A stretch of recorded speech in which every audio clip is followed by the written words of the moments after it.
The crystal spires of Veltar gleamed like diamonds under the twin suns of Kepler 442b. In the great halls of learning, young Veltar students floated gracefully between shelves of knowledge crystals, their translucent bodies catching and reflecting light in patterns that spoke of pure joy. For over 10,000 years this had been their way. Peace, wisdom, and beauty filled every moment of their existence. Elder Zathara moved slowly through the observation chamber, her ancient crystalline form humming with gentle harmonics. She had lived for 3,000 years and had never seen war, never felt fear, never witnessed destruction. Her people were gardeners of knowledge, artists of light, builders of dreams made real in crystal and song. But today, something was wrong. The harmony that always filled their world felt broken. Deep in space, their detection arrays had found something terrible approaching. Ships, hundreds of them, moving in formation toward their peaceful system with clear, hostile intent. "Elder," whispered Kethran, a young observer whose crystal body flickered with nervous energy. "The readings are confirmed. They call themselves the Zephyrian Horde. They are 12 solar days away from our outer planets." Zathara felt something she had never experienced before. Her crystalline heart resonated with a frequency that made her whole being ache. Fear. This was what other species called fear. "What do they want?" she asked, though part of her already knew. Catherine's light dimmed. "Everything, Elder. Our research indicates they consume entire worlds. They take all resources, enslave populations, strip planets bare, and move on. They have done this to 47 star systems in the past century." The words hit Zathara like physical blows. 47 systems. Billions of lives. How could such beings exist in the same universe as her gentle people? "What defenses do we have?" she asked. The silence that followed was answer enough. The Veltar had never needed defenses. Their world was far from major space lanes, hidden in a quiet arm of the galaxy. They had defensive shields around their cities to protect against cosmic storms and asteroid impacts, but nothing designed to stop an invasion fleet. "We have some old mining ships," Kethran offered weakly, "and the cargo vessels that carry our art to other worlds." Zathara's light flickered with despair. Mining ships against a horde that had conquered 47 star systems. It would be like using flower petals to stop a hurricane. "How long do we have?" she asked. 12 days until they reach our outer settlements. 15 days until they reach the homeworld. 15 days. In 15 days, her people would face extinction. Every beautiful crystal spire would be shattered. Every song of light would be silenced forever. The children who floated through the halls of learning would never grow up to create new wonders. "Have you sent word to the Galactic Council?" Zathara asked. "Yes, Elder." Their response was... Kethran paused, his light dimming further. "They expressed their sympathy for our situation and offered to preserve our cultural records for future study." Cultural records. The Council would not help. They would let an entire civilization die and settle for keeping a few crystals in a museum somewhere. "What about the Altarians? They are our closest neighbors. They have already evacuated their border worlds." The Zephyrian Horde destroyed an Altarian patrol fleet without losing a single ship. Zathara felt her hope cracking like flawed crystal. The Altarians were warriors trained and equipped for battle. If they could not stand against the Horde, what chance did peaceful gardeners and artists have? "Elder," Catherine's voice was barely a whisper. "There is one more option.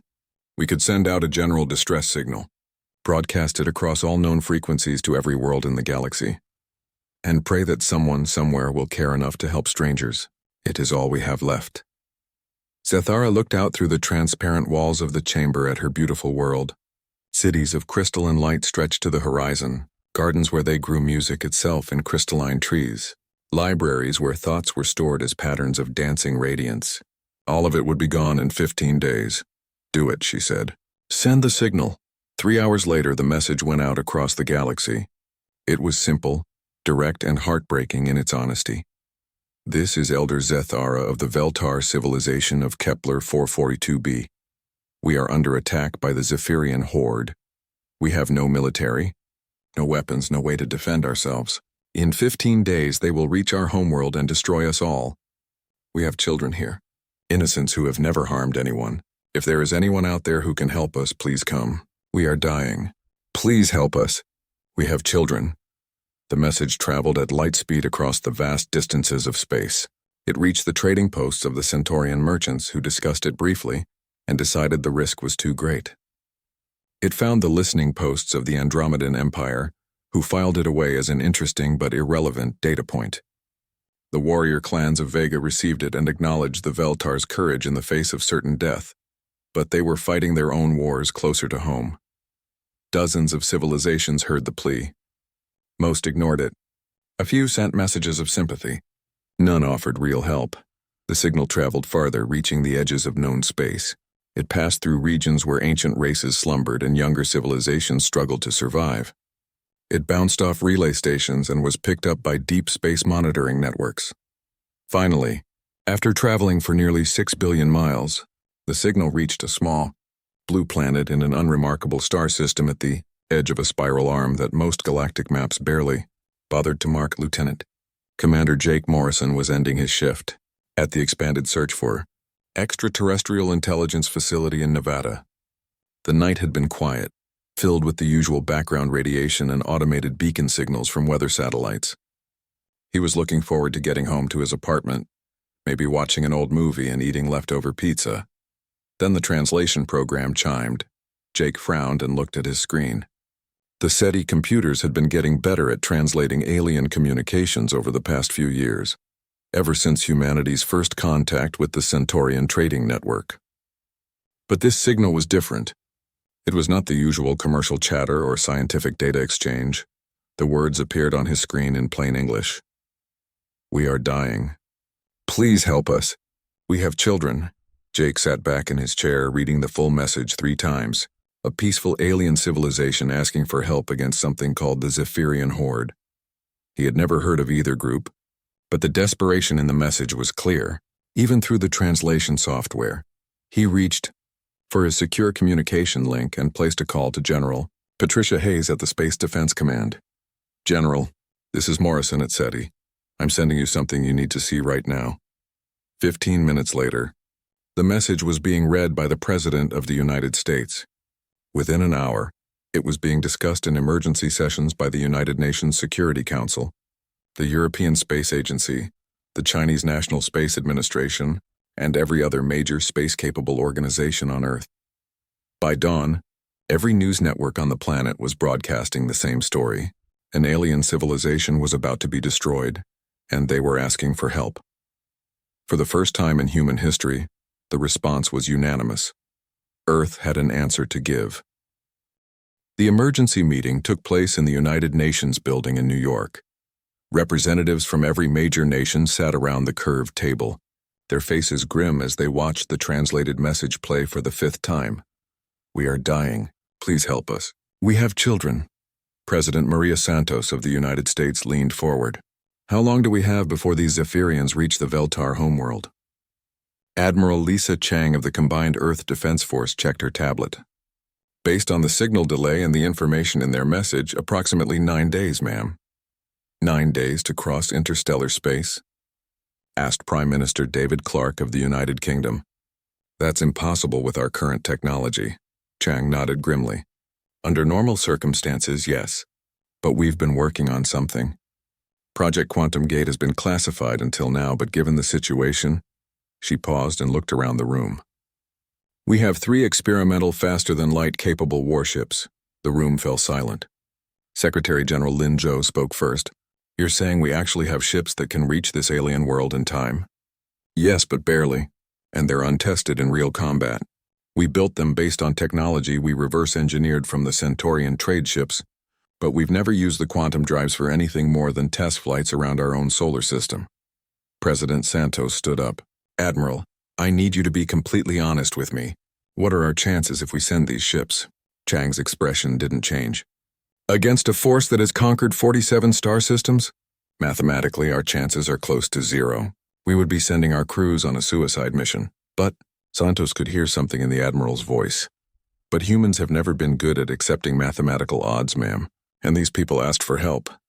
The Chinese representative, General Wang Li, leaned forward. "What ships are we talking about, Admiral?" "The battlecruiser Leviathan, the assault carrier Kraken, and the stealth destroyer Hydra. Each one represents the best military technology our species has ever created. Together they carry enough firepower to level a continent. Is that enough? Asked the Russian delegate.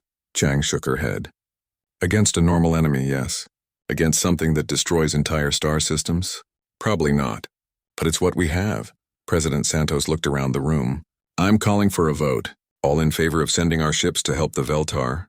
Every hand in the room went up. Not one person voted against the mission. Within 6 hours, the 3 ships were being prepared for launch. Captain Ben Rodriguez stood on the bridge of the Leviathan, watching his crew make final preparations. At 45 years old, he was one of Earth's most experienced space combat officers, though most of his experience came from simulations and war games. This would be his first real battle. Captain, his communications officer, called out. We're getting thousands of volunteer requests from every military branch on the planet. They all want to join the mission. Rodriguez wasn't surprised. When the news had broken that Earth was sending ships to help the alien civilization, the response had been overwhelming. Soldiers, sailors, Marines, and pilots from every nation had volunteered, knowing they probably wouldn't come back. How many crew members do we have space for? He asked. Full complement is 300 per ship. We have over 10,000 volunteers. Rodriguez felt a strange pride in his species. Even facing certain death, humans were fighting each other for the chance to help complete strangers. On the assault carrier Kraken, Captain Amy Sullivan was dealing with the same problem. Her ship was designed to carry fighter squadrons and ground assault troops, but she had enough volunteers to field an entire army. Ma'am, her first officer reported, the fighter pilot selection is complete. Every single pilot has at least 10 years of combat flight experience. Most of them have families, but they all volunteered anyway. Sullivan nodded. She understood. When children were in danger, humans responded in ways that defied logic. It was built into their nature. Meanwhile, on the stealth destroyer Hydra, Captain Nick Parker was reviewing intelligence reports about the Zephyrian horde. What he read made him sick to his stomach. They don't just conquer worlds, he told his tactical officer. They torture populations for entertainment before killing them. They keep some alive as slaves, working them to death in their mining operations, and they specifically target children first because it breaks the will of the adults. His tactical officer, Lieutenant Sarah Brooks, clenched her fists. Sir, request permission to speak freely. Granted. These things need to die. All of them. Parker looked at her young face, seeing the same cold anger that was building in his own chest. Lieutenant, I want you to understand something. We're not just going to fight these creatures. We're going to hunt them. We're going to make them afraid. Across the galaxy, alien intelligence networks were buzzing with confused chatter. The species that had responded to the Veltar distress call was unknown to most civilizations. The name human appeared in some very old databases, but the information was scattered and often contradictory. On the trade station orbiting Proxima Centauri, Merchant Captain Veltar was discussing the situation with his crew. The database says they come from a Class 12 death world, he said, his voice filled with disbelief. That can't be right. No intelligent species could evolve on a Class 12. His second officer checked the records again. It's confirmed, Captain. Their planet has active volcanism, frequent earthquakes, extreme weather, massive predators, and over 1,000 different ways to die from disease or poison. The Galactic classification system lists it as uninhabitable. Then how did they develop space travel? That's the strange part. According to the cultural analysis, they spent most of their history fighting each other. Wars, conflicts, competition for resources. They only stopped fighting their own species about 50 years ago when they discovered they weren't alone in the universe. Veltar shuddered. A species that evolved through constant warfare on a death world, and now they were flying toward the Zephyrian horde. He almost felt sorry for the Zephyrians. On Earth, the final preparations were complete. Admiral Chang stood in the command center, watching as the 3 ships prepared for launch. Each vessel represented years of human innovation and engineering. Combining their natural talent for warfare with alien technology, they had learned to understand and improve. President Santos stood beside her. Admiral, I want you to send a message to the Veltar. Tell them help is coming. Chang nodded and activated the long-range communications array. The message was simple.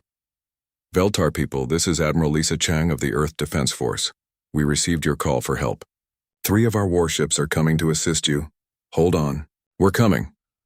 The message would take hours to reach Kepler 442b, but Chang knew it would give the crystal beings hope. And hope was sometimes all that stood between civilization and extinction. As the ships launched, their quantum drives creating brilliant flashes of light as they tore holes in space-time itself, Chang wondered what the rest of the galaxy would think when they learned what humanity was capable of. The Zephyrian horde had never faced humans before. They had no idea what was coming for them, but they were about to learn why some species called Earth the world that breeds monsters, and why those monsters always came when children were in danger. The 3 human ships dropped out of faster-than-light travel at the edge of the Kepler 442 system. Captain Rodriguez stared at his sensor screens in shock.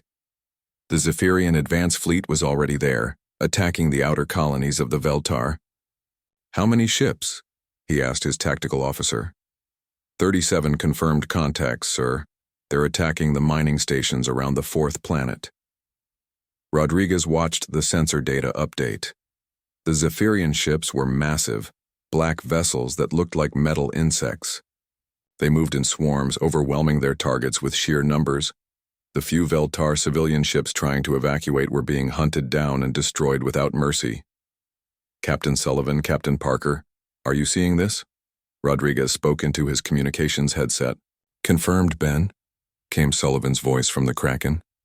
"They're not even trying to capture anything, they're just killing everything that moves." "Orders, sir?" asked Parker from the Hydra. Rodriguez felt something cold and hard settle in his chest. These creatures weren't just invaders, they were murderers who enjoyed their work. He had read the intelligence reports about what the Zephyrians did to captured populations, but seeing them hunt down fleeing civilians made it real. Weapons free, target their largest ships first. Show them what humans do to things that hurt children. The Leviathan's main guns opened fire first. Streams of plasma and kinetic rounds crossed the void at near light speed, striking a Zephyrian heavy cruiser. The alien ship's shields flared and died under the assault. The second volley tore the vessel apart in a brilliant explosion. The other Zephyrian ships immediately turned toward the human fleet, abandoning their attack on the Veltar colonies.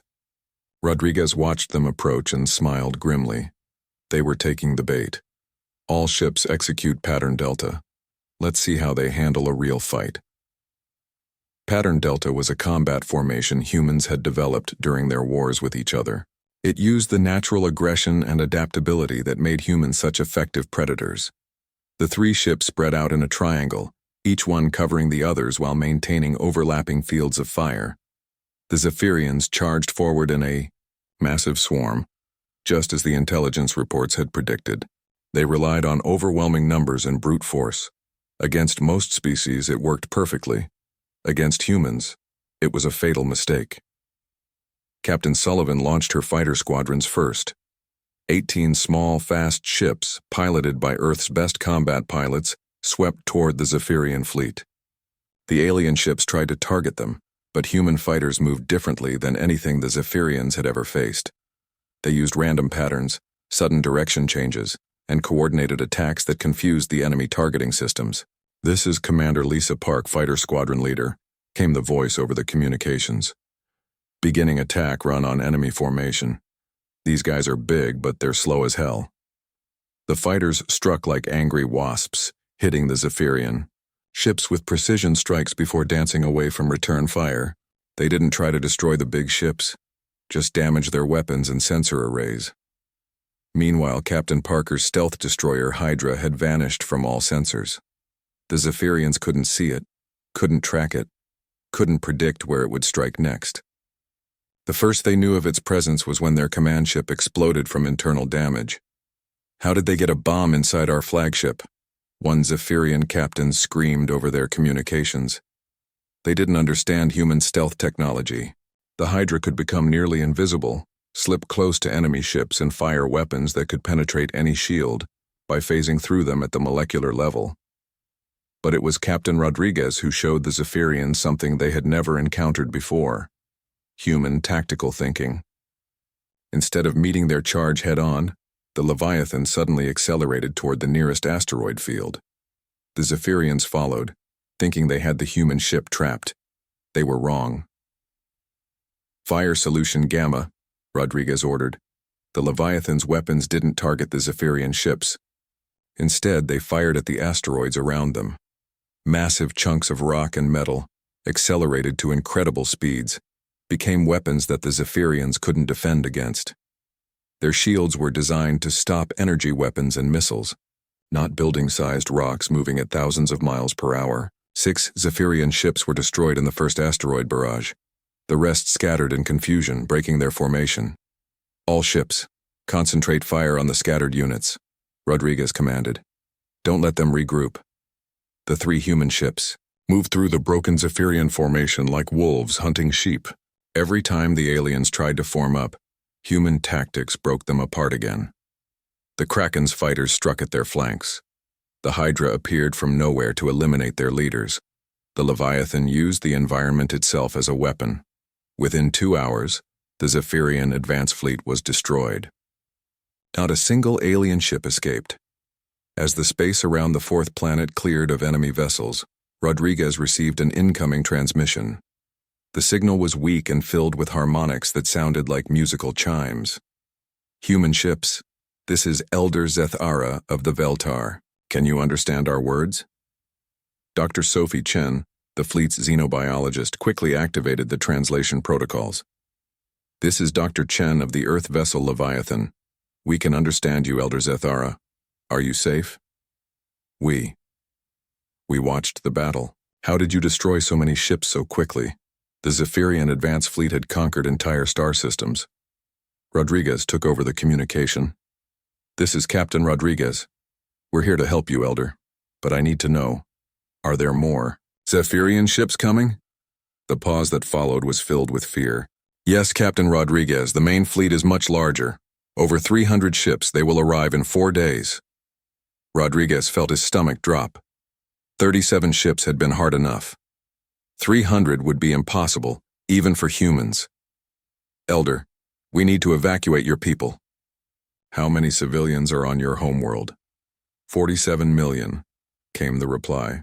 But Captain, our ships are not designed for war. We have no weapons, no shields strong enough for battle. We cannot fight. You don't have to fight, Rodriguez said firmly. That's what we're here for. But we need to get your people to safety. Dr. Chen leaned toward the communicator.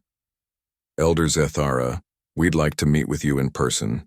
We need to coordinate the evacuation and learn more about Zephyrian tactics. Another long pause. Doctor, we have heard stories about your species. The Galactic databases say you are dangerous. Predators from a death world. Rodriguez and Chen exchanged glances. They had wondered when this would come up. Elder, Chen said gently, those stories are true. Humans are predators.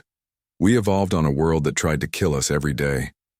We spent thousands of years fighting wars against each other. We are, by galactic standards, monsters. The silence stretched for nearly a minute. But, Chen continued, we're monsters who protect children. We're predators who hunt other predators. We're dangerous to things that hurt innocent people. You have nothing to fear from us. When Elder Zethara finally responded, her voice carried a note of wonder. You came all this way to help strangers. You risked your lives for people you have never met. That's what humans do, Rodriguez said simply. When someone calls for help, we answer. Even if it means you will die? Rodriguez looked around his bridge at his crew. Every face showed the same determination. They all knew the odds. They all knew they probably wouldn't survive the coming battle. Especially then, he said. 3 hours later, a small Veltar diplomatic ship approached the human fleet. For the first time in galactic history, the monsters of Earth were about to meet the people they had crossed the stars to save. The Veltar diplomatic ship was beautiful beyond anything the humans had ever seen. Made of living crystal that sang with musical tones, it approached the Leviathan like a piece of art floating through space. Dr. Sophie Chen watched it dock and felt her breath catch in her throat. Remember, Captain Rodriguez told his senior staff, these people have never seen war. They've never experienced violence. We need to be very careful not to frighten them. The airlock opened and Elder Zethara floated in. She was 7 feet tall and looked like she was carved from pure diamond. Light moved through her crystalline body in patterns that seemed to express emotions. Right now, those patterns showed fear and wonder mixed together. Dr. Chen stepped forward slowly, keeping her movements gentle. Elder Zathara, I'm Dr. Sophie Chen. Welcome aboard our ship. The crystal being's voice was like wind chimes singing. Dr. Chen, I must confess I am terrified. The stories about humans, they say you are apex predators, that you come from a world where everything tries to kill you. That's true, Chen said honestly. But we're also the species that just destroyed a Zephyrian fleet to protect people we'd never met. Marine Colonel Danny White stood nearby, perfectly still. He was a large man with scars from a dozen battles, and his presence radiated the kind of controlled danger that made other humans feel safe but might terrify peaceful aliens. When he saw how Zathara's light patterns flickered with fear, he slowly sat down on the floor, making himself smaller and less threatening. Ma'am, he said quietly, my job is to protect people. Right now, that includes you and your entire civilization. You're safe here. Zathara studied him for a long moment. You contain such violence within yourself. I can sense it. Yet you choose not to use it against us. That's the most human thing there is, Colonel White replied. We choose when to be monsters and when to be protectors. Right now you need protectors. Dr. Chen activated a holographic display showing the Kepler system. Elder, we need to talk about evacuation plans. The main Zephyrian fleet will be here in 4 days. 300 ships, Zathara's light dimmed. It is impossible. We have only cargo vessels and passenger ships. They cannot carry 47 million people, and they are too slow to escape before the Zephyrians arrive. Captain Rodriguez joined the discussion. What if we didn't try to evacuate everyone? What if we made a stand here? Captain, Zathara's voice was filled with despair. 300 ships destroyed our neighbors. 3 human ships cannot possibly win. Rodriguez smiled grimly. Elder, you're thinking like a peaceful species. Let me show you how predators think. He adjusted the hologram to show the entire system. We're not going to fight them ship to ship. We're going to use everything in this system as a weapon. Every asteroid, every moon, every piece of space debris. We're going to turn your entire star system into a trap. Over the next 6 hours, the humans explained their battle plan. It was complex, brutal, and completely outside anything the Veltar could have imagined. They would use the system's gas giant and its moons to create gravitational slingshots. The asteroid belts would become kinetic weapon factories. Even the twin suns would play a role in the battle. This is madness, whispered Kethran, who had accompanied the Elder. You want to turn our entire home system into a battlefield. We want to turn it into a graveyard, Colonel White corrected. For them, not for you. As they worked on the preparations, something remarkable happened. The Veltar began to understand what they were seeing. These humans weren't just warriors. They were tactical geniuses who could see possibilities that no peaceful species would ever consider. Dr. Chen worked with the Veltar scientists to modify their mining equipment. Your industrial lasers can be turned into weapons if we adjust the focusing arrays. Your cargo ships can carry kinetic projectiles.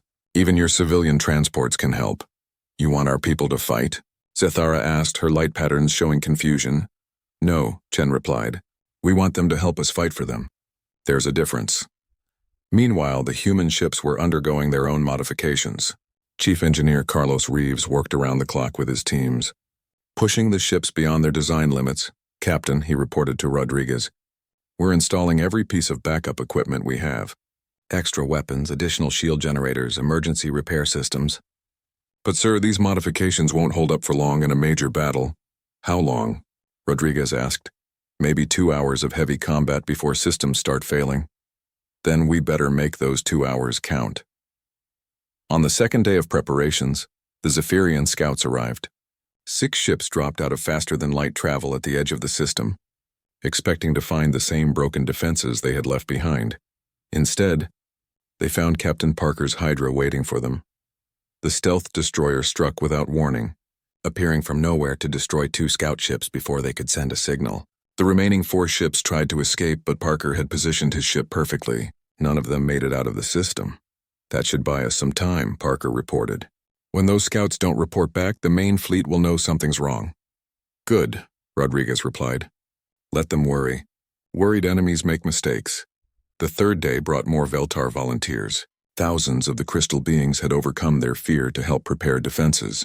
They worked alongside human engineers, their natural ability to manipulate crystal and light proving invaluable for creating sensor networks and communication relays. Elder Zethara watched her people work beside the humans and felt something she had never experienced before. Hope mixed with determination. "Dr. Chen," she said, "I begin to understand why the galaxy fears your species. You don't just fight. You make others want to fight beside you." Chen smiled. "That's because we fight for something worth protecting. When people see that, they want to be part of it." On the morning of the fourth day, the long-range sensors detected the arrival they had been dreading. The main Zephyrian fleet dropped out of faster-than-light travel beyond the orbit of the outermost planet. 300 ships, each one larger and more heavily armed than anything in the advance fleet. The fleet stretched across space like a black cloud of death, moving inexorably toward the inner system. Captain Rodriguez stood on the bridge of the Leviathan, watching the sensor displays. His crew was at battle stations, every system armed and ready. Around him, officers who had trained their entire lives for this moment prepared to face impossible odds. "All ships." This is Admiral Chang's voice came over the communications from Earth. The signal had taken hours to reach them, but her words were clear. "The entire planet is watching. Every human being alive knows what you're about to do. You carry our hopes, our prayers, and our promise that no child will face monsters alone." Rodriguez activated shipwide communications. "All hands, this is the captain. In a few hours, we're going to fight the largest space battle in human history. The odds are against us. The enemy outnumbers us 100 to 1. But we're not here for the odds. We're here because 47 million innocent people asked for help. And humans don't abandon people who need us," he paused, looking around the bridge at faces that showed fear, determination, and grim resolve in equal measure. "Today, we show the galaxy what it means to be human. We show them why predators from a death world are exactly what you want on your side when the monsters come calling." The Zephyrian fleet continued its approach, confident in their overwhelming numbers. They had no idea they were flying into a trap, designed by the most dangerous species the galaxy had ever seen. The final battle was about to begin. The Zephyrian fleet moved through space like a plague of metal locusts. 300 warships in perfect formation, commanded by war leader Kraxith, who had personally overseen the destruction of 23 civilizations. He stood on the bridge of his massive flagship, studying the sensor readings from the inner system. "The humans have only 3 ships," his tactical officer reported. "Our scouts were destroyed, but their last transmission confirmed minimal resistance." Kraxith laughed, a sound like grinding metal. 3 ships against 300. These humans must be even more foolish than the peaceful crystal singers we came to harvest. He activated fleet communications. "All ships advance formation. We will overwhelm these humans quickly and then begin the harvest of this world. I want the children taken alive for the slave markets." The Zephyrian fleet accelerated toward the inner system, confident in their overwhelming numbers. They had fought this battle 100 times before against dozens of different species. It always ended the same way, but Kraxith had never fought humans before. Captain Rodriguez watched the enemy fleet approach on his tactical display. The trap was set. Every piece was in position. Now came the hardest part. Waiting. "Captain," his communications officer called out. "Incoming transmission from the Zephyrian flagship." Rodriguez nodded. "Put it through." The image of war leader Kraxith appeared on the main screen. He was enormous, covered in black armor with glowing red eyes. When he spoke, his voice carried the arrogance of someone who had never lost a battle. "Human commander, I am war leader Kraxith of the Zephyrian horde. You have interfered with our harvest. Surrender now and we will kill you quickly. Resist and we will make your deaths last for days." Rodriguez looked at the alien warlord and felt something cold settle in his chest. This creature had killed billions of innocent people, had turned entire civilizations into slaves, had specifically targeted children because it broke their parents' will to fight. "War leader Kraxith," Rodriguez said calmly. "This is Captain Rodriguez of Earth. I have a counteroffer. Leave this system now and we'll let you live long enough to run away." Kraxith's laughter echoed across the communication channel. 3 ships against 300 and you threaten me? Humans truly are as insane as the databases claim." "You're right," Rodriguez agreed. "We are insane. We're the species that evolved on a death world by fighting everything that tried to kill us. We're the predators that turned warfare into an art form. And you just threatened our children. Kraxith's expression changed slightly. These are not your children. These crystal beings are alien to you. Rodriguez smiled, and there was nothing friendly in that expression. Any child who asks for help becomes our child. That's what makes us human. And that's why you're about to die. The communication channel closed. Rodriguez activated fleet communications, all ships. Execute Plan Omega. Let's show these monsters what happens when they pick a fight with Earth. The battle began not with the clash of opposing fleets, but with the activation of a trap 3 days in the making. The humans had spent those days turning the entire Kepler system into a weapon. As the Zephyrian fleet passed the orbit of the gas giant, Captain Sullivan's fighters launched from hidden positions on the planet's moons. But these weren't attack runs. The fighters were carrying modified Veltar mining charges, turned into massive electromagnetic pulse weapons. The charges detonated throughout the Zephyrian formation, not to destroy ships but to disable their communications and sensor systems. Suddenly, 300 ships became 300 isolated targets, unable to coordinate their movements. Phase 2, Rodriguez commanded. The asteroid belt that the humans had spent 3 days repositioning suddenly came alive. Massive chunks of rock and metal, accelerated by Veltar industrial equipment and human weapons, began raining down on the confused Zephyrian fleet. Each asteroid hit with the force of a nuclear weapon. War leader Kraxith watched in horror as his perfect formation dissolved into chaos. Dozens of his ships were destroyed in the first few minutes not by enemy weapons, but by rocks moving at impossible speeds. How are they controlling the asteroids? His tactical officer screamed over the noise of impacts against their hull. They're not controlling them, Kraxith realized with growing terror. They moved them into position days ago. This entire system is a trap, but the humans weren't done.